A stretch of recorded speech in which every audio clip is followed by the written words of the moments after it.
ನಮಸ್ಕಾರ ಎಲ್ಲರಿಗೂ ವಿಶ್ವ ಮೀನುಗಾರಿಕೆ ದಿನಾಚರಣೆಯ ಶುಭಾಶಯಗಳು. ಮೀನುಗಾರಿಕೆ ಕ್ಷೇತ್ರ ಬಹಳ ಉತ್ತಮವಾಗಿ ಬೆಳೆಯುತ್ತಿದೆ. ಈ ಕ್ಷೇತ್ರದಲ್ಲಿ ಹೂಡಿಕೆ ಮಾಡಲು ಅನೇಕರು ಐಟಿ ಬಿಟಿ ಉದ್ಯಮಗಳು ಮಾತ್ರ ಅಲ್ಲದೆ ಅನೇಕ ಸಾರ್ವಜನಿಕರು ಕೂಡ ಈ ಕ್ಷೇತ್ರದಲ್ಲಿ ಪಾಲ್ಗೊಳ್ಳಲು ಮುಂದೆ ಬರ್ತಾ ಇದ್ದಾರೆ. ತಮಗೂ ಕೂಡ ಈ ಸಂದರ್ಭದಲ್ಲಿ ಈ ಕ್ಷೇತ್ರದ ಹೂಡಿಕೆ ಮಾಡಲು ಅವಕಾಶವನ್ನ ಸರ್ಕಾರ ಕಲ್ಪಿಸಿಕೊಡ್ತಾ ಇದೆ. ಅನೇಕರ ಅಭಿವೃದ್ಧಿ ಕಾರ್ಯಕ್ರಮವನ್ನು ಕೂಡ ಸರ್ಕಾರ ಜಾರಿ ತರ್ತಾ ಇದೆ.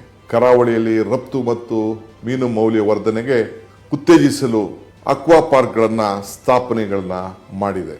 ಮೀನುಗಾರಿಕೆ ಮಾರುಕಟ್ಟೆ ಅಭಿವೃದ್ಧಿ, ಮೀನುಗಾರರ ಶ್ರೇಯೋಭಿವೃದ್ಧಿಗಾಗಿ ನಮ್ಮ ಸರ್ಕಾರವು ಅನೇಕ ಪ್ರಗತಿಪರ ಕಾರ್ಯಕ್ರಮಗಳನ್ನ ಹಮ್ಮಿಕೊಂಡಿದೆ. ಈ ನಿಟ್ಟಿನಲ್ಲಿ ಭದ್ರಾವತಿಯಲ್ಲಿ ಒಂದು ಉತ್ತಮವಾದಂತಹ ಮೀನು ಮಾರುಕಟ್ಟೆಯನ್ನ ಸ್ಥಾಪನೆಗೆ ರಾಜ್ಯ ಸರ್ಕಾರದಲ್ಲಿರುವಂತಹ 16 ಮೀನುಮರಿ ಉತ್ಪಾದನಾ ಕೇಂದ್ರಗಳನ್ನ ಉತ್ತಮ ಮಟ್ಟಕ್ಕೆ ಮೇಲ್ದರ್ಜೆಗೇರಿಸಲು ಕಾರ್ಯಕ್ರಮವನ್ನು ಹಮ್ಮಿಕೊಳ್ಳಲಾಗಿದೆ. ಇದೇ ನವೆಂಬರ್ 21ರಂದು ಉತ್ತರ ಕನ್ನಡ ಜಿಲ್ಲೆಯ ಮುರುಡೇಶ್ವರದಲ್ಲಿ ಒಂದು ಪ್ರವಾಸಿ ಕೇಂದ್ರ ಅದು.